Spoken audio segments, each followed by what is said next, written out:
Welcome to Not Suitable for Democracy. I'm your host, Nick, progressive organizer, here to share with you news and commentary about what's good and not good shaping our democracy. On today's episode, we are focusing on the United States Senate race happening in Texas. As of this week, there was a Republican primary runoff where now we officially have the two nominees, which, as we know, back in March, it was declared James Talarico was the winner of the Democratic primary. And this week, it is Texas Attorney General Ken Paxton. What does that mean for the November 3rd general election? Well, we're here to find out right here on Not Suitable for Democracy. Before we get into it, make sure to subscribe to Not Suitable for Democracy on Apple Podcasts, Spotify, and YouTube, and you'll get new episodes every week. Then make sure to follow us on Instagram and TikTok. I use the same handle for both, so you can follow along at NSFD_pod. Now, back to the show. How do we get here, and what does this mean for November, specifically for James Talarico to flip Texas blue? Now, I personally think James Talarico can do it, but first we have to learn how do we get to this point in May of 2026, months before the general election. Now, if you recall, we covered James Talarico and Jasmine Crockett on this show leading up to the March 3rd Democratic primary for United States Senate in Texas. So the cool thing about that primary is that while it was very competitive, it did actually paint a picture of how the midterm elections, especially the Democratic primaries, would shape up. So what I mean by that is that we had two strong candidates. Jasmine Crockett, who was a congressional representative who was redistricted out of her seat while she launched her campaign for Senate, versus the state House Rep James Talarico, who threw his hat into the ring back in September of 2025. Now, because of that, Jasmine Crockett had a huge presence online. And we know that because our top video has over 11,000 views thanks to supporters and progressives of Jasmine Crockett's campaign, where we talked about how she could have potentially won that primary. So while it didn't work out in her favor, we also covered how James Talarico could win that primary, and our assessment was accurate. So with that said, we know that the two campaigns both really shaped how they messaged, talking about the Democratic primary, but also about progressive policies and how that informed their campaign strategy. So for instance, Jasmine Crockett relied heavily on her social media presence, really coming across as a strong fighter, leaning into her identity as a strong Black woman, and even during the early election time, it was actually the Friday before the primary, she had earned the endorsement of former Vice President Kamala Harris. Now, while this was huge in terms of publicity, media, headlines, and social media views and clicks, right, it didn't necessarily translate to votes. Now, we know James Talarico, he was on the ground running, quite literally, actually, because, Jasmine Crockett had to campaign in Texas while also serving her constituents in Washington, D.C. in the House. So James Talarico was able to visit just about every county in Texas. And as he was doing that, he was showing up in the most rural parts of Texas and the most urban parts of Texas. So he was able to talk to voters who haven't seen a Democratic candidate for Senate, especially a Democratic one, shaking their hands, going to local parades and festivals, but even just, really leaning into the Texas culture that residents are so incredibly proud of. And James Talarico had a unifying, broad message.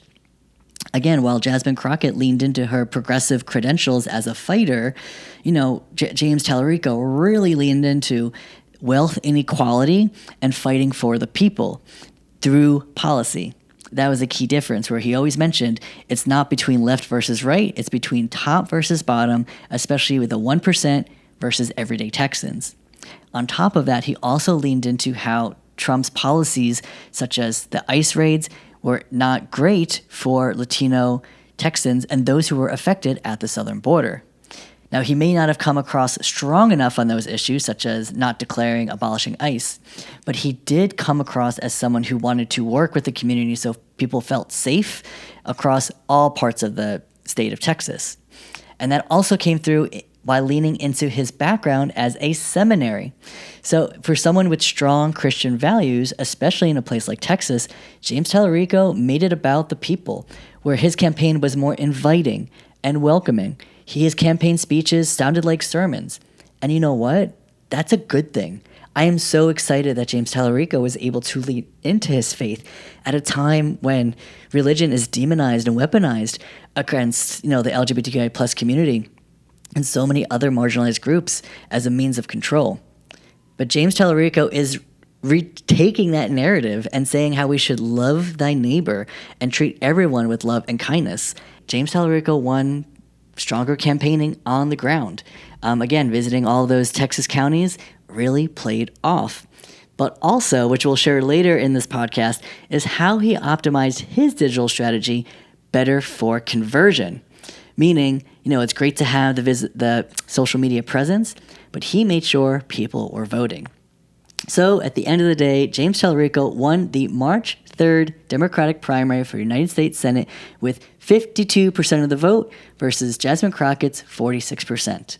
So even though both were strong candidates, they were exceptionally strong because both candidates earned over 1 million votes each. James Talarico earned over 1.2 million votes and Jasmine Crockett earned over 1 million. So even based on those numbers alone, there was higher turnout in the Democratic primary versus voters in the Republican primary. The top candidate in the Republican primary, John Cornyn, who was the incumbent Republican senator, he only earned over 900,000 votes. So right off the bat, more people were energized and excited for two candidates that were really kind of shaping how the Democratic primaries would, really run their course from the remainder of the primary season. So seeing how, it was the social media progressive identitarian Jasmine Crockett who didn't come out on top, but now we're seeing how in some of these tighter races that the wealth inequality, affordability, and progressive policy message is winning out. We're seeing that in Maine with Graham Platner, right, who is able to actually, out fundraise the sitting governor, Democrat Janet Mills, who suspended her campaign. That Democratic primary is on June 9th, and Graham Platner is on his way to win it. Then in Michigan, we have Abdul El-Sayed, who is a medical professional, a physician, a doctor. Now, while Mallory McMorrow is a center-left progressive option, she does not go as far as Abdul El-Sayed. And on top of that, Haley Stevens, the congressional representative who's also in the race as a moderate, we are seeing very clearly now that Abdul El-Sayed is leading in the polls. And again, Talarico, Abdul El-Sayed, and Graham Platner are all running on the wealth inequality, affordability, and fight back against Trump's extreme agenda. So, seeing how this is all playing out, James Talarico won in March, and now he's on his way to win in November. But not so fast. We still have the Attorney General of Texas, Ken Paxton, who just won the Texas runoff for the Republican primary. Back on March 3rd, in the Republican primary for United States Senate for Texas, we saw the incumbent John Cornyn win with 41.9% of the vote, and that was with about 910,000 votes. Whereas runner-up, second place, was Attorney General Ken Paxton, who came in with 40.7% of the vote, which was 883,000 votes. Now, that's only a 27,000 vote difference, so it's very, very close between the top two contenders. And in Texas, because no candidate surpassed 50% of the vote, meaning no one got a majority, then this primary had to go to a runoff. Here's where it gets interesting. On May 26th, which was a Tuesday, right after Memorial Day, right? If you also notice the primary calendar, they try not to have, primaries around like big holiday events, like not around Memorial Day, not around the 4th of July, right? Like in New York, we have primaries in June, right before people break for 4th of July. And then we don't see primaries again until like August, like in Missouri, where we see, Cori Bush running in St. Louis. So that's the kind of, schedule to try to adhere to. But anyway, Back to Texas. Now, we're no fan of Republicans. I just want to make that very clear. But I will say it was fascinating to watch Ken Paxton really make a strong comeback from that, second place finish in March. So how did he do that? So as we know that John Cornyn has been in office since 2003. So he's been in the Senate, very strong name recognition in Texas. But here's the catch. Public policy polling. This firm has done, not only races in the Democratic side and the Republican side, but they accurately predicted the Democratic primary victory of James Talarico, the 6-point lead. They accurately assessed that in their polling. So back in March, they had shared that the favorables for Ken Paxton were higher than they were for John Cornyn. So based on this assessment, even around, and this was in March 9th, right, with the poll taken from March 4th through 5th. So that was like right around the time of the primary. So this was an early indicator of how President Trump would essentially endorse a winning candidate. Now, granted, while Paxton had the higher favorability, we also have to examine how John Cornyn, the incumbent senator, was polling amongst Texas voters. Honestly, the favorability wasn't strong for either candidate, but while Ken Paxton was down by 24 points, it was the Republican incumbent, John Cornyn, who was down by 28 points. So because of such a strong deepening for the Republican incumbent, this is part of what played into Trump's calculation for endorsing Ken Paxton. Now, that also means that, if you look at 2016 and 2024, Trump ran as the insurgent in 2016, who was not the establishment. He took down all the Republican establishment folks in 2016. And then in 2024, he beat VP Harris, saying how I am not the establishment. I'm not the president right now. I did a better job when I was in office. And look at how the establishment is running things, a.k.a. the status quo. That messaging worked, and it was even stronger the second time around. So I did not support him. For those who support him out there, you have every right to vote. That's the line of messaging that really Trump made his calculation in this Republican primary. So when folks try to assess Trump's power, Trump's influence, how does that really play out amongst, Republican primary candidates? Well, interestingly enough, we saw Ken Paxton increase his vote count by about 2,000 votes. Now, you're probably thinking, what does that mean? That doesn't mean anything. That's nothing. Who cares about 2,000 votes? Now, in a primary runoff, right, the general trend we see in the United States, not just Texas, but every state, we have the highest turnout rate in the general election, especially for presidential elections. Everyone likes to participate in the general elections for president. Less people participate in midterm elections in the general. Even less people participate in Democratic and Republican primaries throughout the year. And even less people participate in runoffs for those respective primaries. So you can see how the pool of people just shrinks by the time you get to a primary runoff, okay? And that's exactly what we had here after a holiday weekend, like Memorial Day. So you can see how, the idea of, increase of 2,000 sounds nice, inverse from the trend, right? You'd see less people voting in a runoff, but in this case, Ken Paxton earned more votes. But now let's look at John Cornyn, right? Again, he's been in office since 2003, right? Ups and downs of all the Republican parties, triumphs and tribulations. He's been there for all of it. In this Republican runoff, Ken Paxton won with 63.8% of the vote with 885,000 votes, right? 2,000 more. But here's where John Cornyn missed the mark. He earned 501,725 votes. That is a 45% decrease. 45% decrease from his 910,000 votes in March. So when there was a lot of hubbubaloo and media, focused on the March 3rd primary, less people turned out for John Cornyn, who's been in office since 2003, in the Republican primary runoff on May 26th. So only a few months later, less people came out to vote. And that is where Trump's endorsement came in. Because while John Cornyn was down, now in a runoff, you would think, oh, well then Paxton would also be down 45%. But no, he increased his share by 0.3%. zero point 0.3 was actually a boost. But also, if President Trump announces that Ken Paxton is your guy, the anti-Trump Republicans are not going to support Ken Paxton in a primary. They're going to stay home. But then also, how many of those John Cornyn voters were like, well, I'm loyal to Trump more than John Cornyn, I'm going to support Ken Paxton. But now less people are even supporting John Cornyn because of Trump's endorsement. So now this puts Ken Paxton as the Republican nominee for United States Senate to represent Texas, heading into the November general election.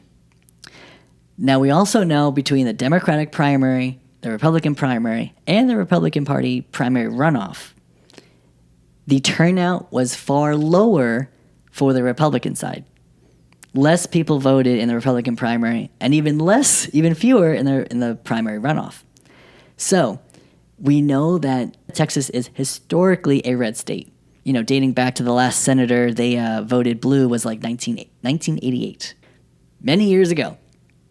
That being said, if Democrats finally have a chance to flip the state, they are energized to seize that opportunity. And good for them. The fact that Democrats now have a chance to actually regain power in a state like Texas, this could move the needle, not just in Texas, but around the country. So now that we're headed into the general election with Democratic nominee James Talarico, who is an Austin State House rep, whereas the Attorney General of Texas, Ken Paxton, is now the Republican nominee. So now what does this look like for both campaigns, where they are now and heading into November? So one thing I like to look at, where my background is in marketing, so I like to look at their campaign websites, right? We know they both have a strong social media presence, but it's interesting to see how the campaign websites are indicative of what they're trying to achieve at this state of the game. So if you look at James Talarico's, right, his website is optimized for fundraising. So what I mean by that is when you first get on the website, right, there's typically a pop-up, and that pop-up clearly labels not only the donation amount, $5, $10, $20, right, and then also the button to donate, clear call to action, or CTA. Whereas Ken Paxton, on his website, yes, he has the same thing where it has a pop-up, donate when you first come to the website. But you'll notice all it says is, help the campaign, support the campaign, and then the button donate. There is no label on the amount that a prospective supporter should give. And that is a miss. Now, we know James Talarico is trying to run on grassroots donations, and he is rejecting corporate PAC money. Whereas Ken Paxton, he'll get plenty of corporate PAC money and plenty of support from big Republican donors, even billionaires. So does he really need the dollar amount? No. But it is interesting how if he is looking for grassroots support, what we also know is that someone who donates to a campaign who's also a constituent is very, very, very, very likely to then vote for that candidate in whatever election they're donating to. If we also look at James Talarico's website, James Talarico has a great layout that's very focused on visuals, which is great in our, hyper-visualized culture and society, especially in digital spaces. And what's great is that, his campaign, James Talarico, his website is optimized for mobile, meaning anyone could Google James Talarico, click on his campaign website, and scroll through and have a positive experience learning about his campaign. So obviously, donating is the number one, or fundraising is, his primary goal right now. But then two, what I really like about James Talarico's website, if you look at his issues page, right, he uses really nice photography to encapsulate the policy platform that he's running on, like corruption and democracy, faith and family, all of these great images that really speak to who he's, looking to gain support from in Texas. And then, of course, if you click on the image, you can go, read more about the policy platform, which is great. But also, we also know, not everyone reads. So if you just got the pictures and a few labels, that's probably all you really need, especially when people aren't, super, going to super take their time on a campaign website. Now, Ken Paxton, on the other hand, his issues section is just labeled the fight at hand. True, fight. He is leaning into Trump's agenda.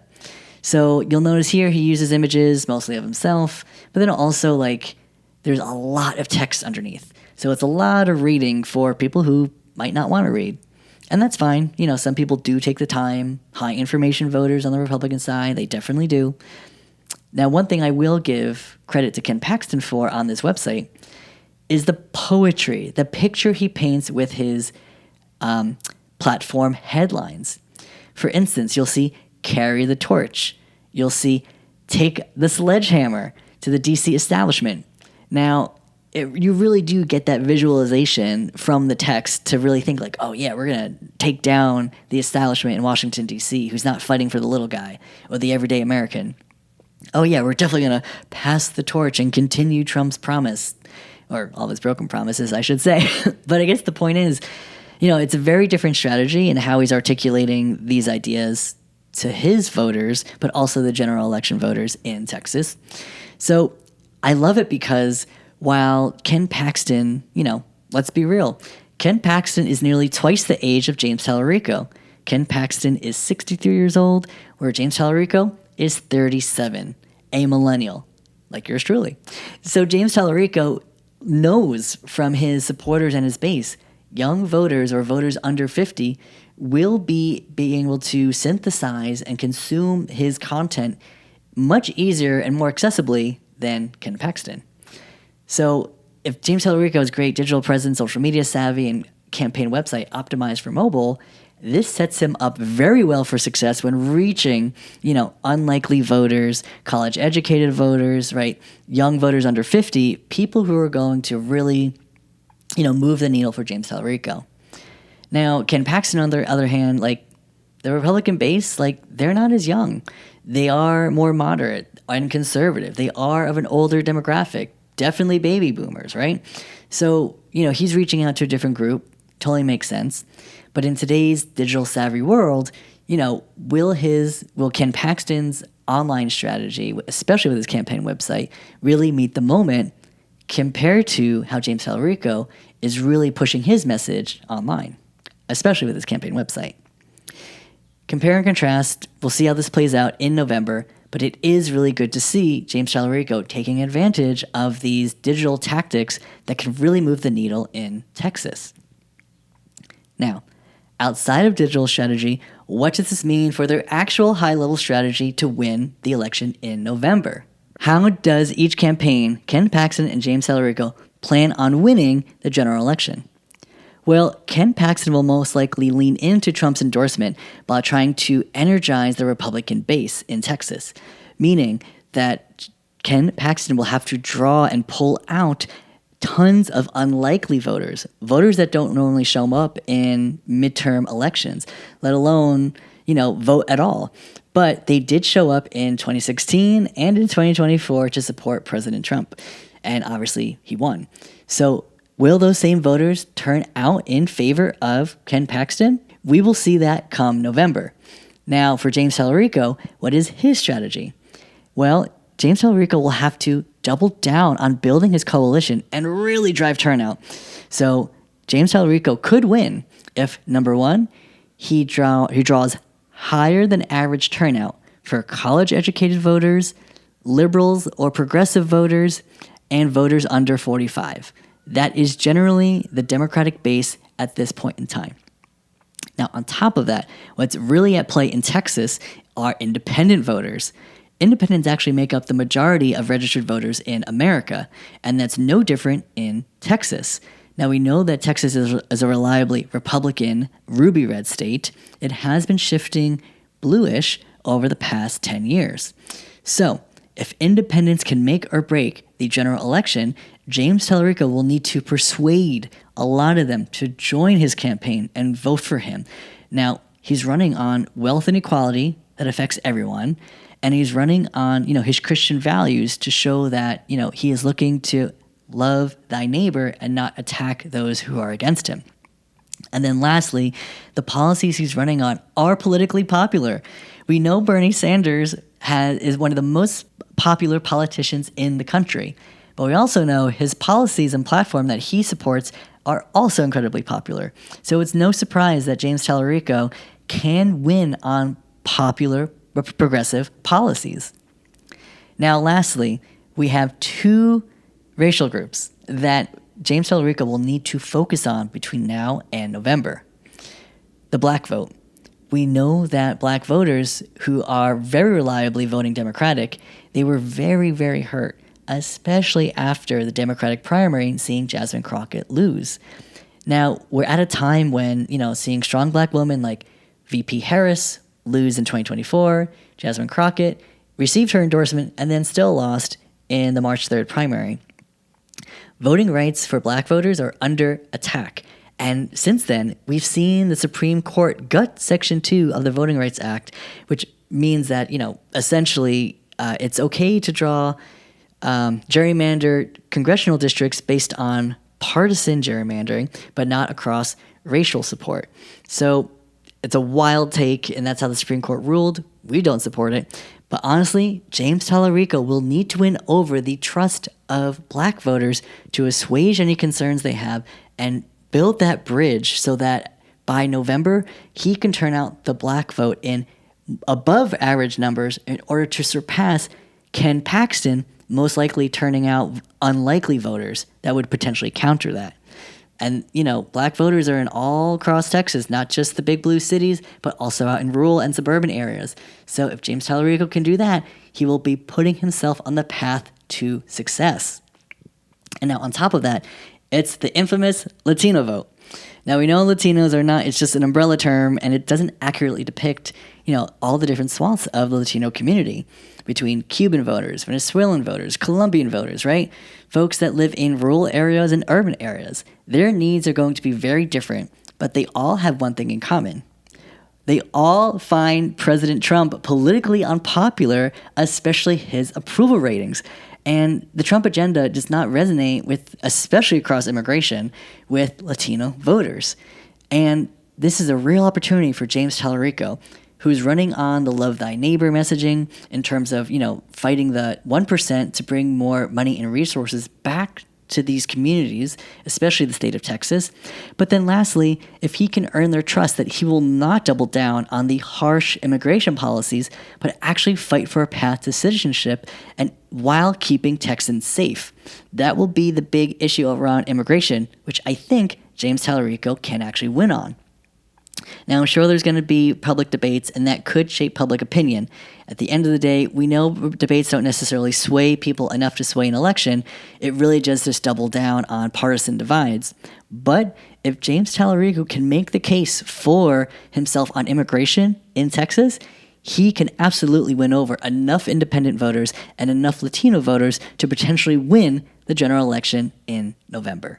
If James Talarico can ride on the Democratic enthusiasm with the potential to flip Texas blue since the last time they voted for a Democratic senator since 1988, that would be huge, earth-shattering to be honest, and that could really change the game for Democrats to finally regain power in the Senate, potentially if they also win Alaska, Maine, and a few other states, but then also winning the House majority, which would put them on solid ground for 2027 heading into 2028. So this is a very exciting time to be engaged and involved with politics. So if you are in Texas, make sure that you are registered to vote, you are supporting James Talarico, and you eventually tell your friends, family, neighbors, everyone in your life, whether it's online or in person, telling them to support James Talarico for United States Senate to represent Texas and vote for him on November 3rd. Now, we have a lot of work to do between then and now, so make sure to subscribe to Not Suitable for Democracy on Apple Podcasts, Spotify, and YouTube. We know that Ken Paxton and his campaign is not suitable for democracy, so let's make sure we get a progressive like James Talarico in the United States Senate. And we'll get a progressive like James Talarico in the United States Senate. Also, follow along for more news and updates on Instagram and TikTok. I use the same handle for both, so you can follow along at NSFD_pod. Thanks so much for tuning in this week. I really appreciate the support. Everyone has so much going on. It's been super busy. And honestly, it just means so much that we are taking the time to learn about our politics, stay informed, and together we can have these conversations to make our democracy even stronger. Thanks again for tuning in. And remember, democracy is not suitable without you.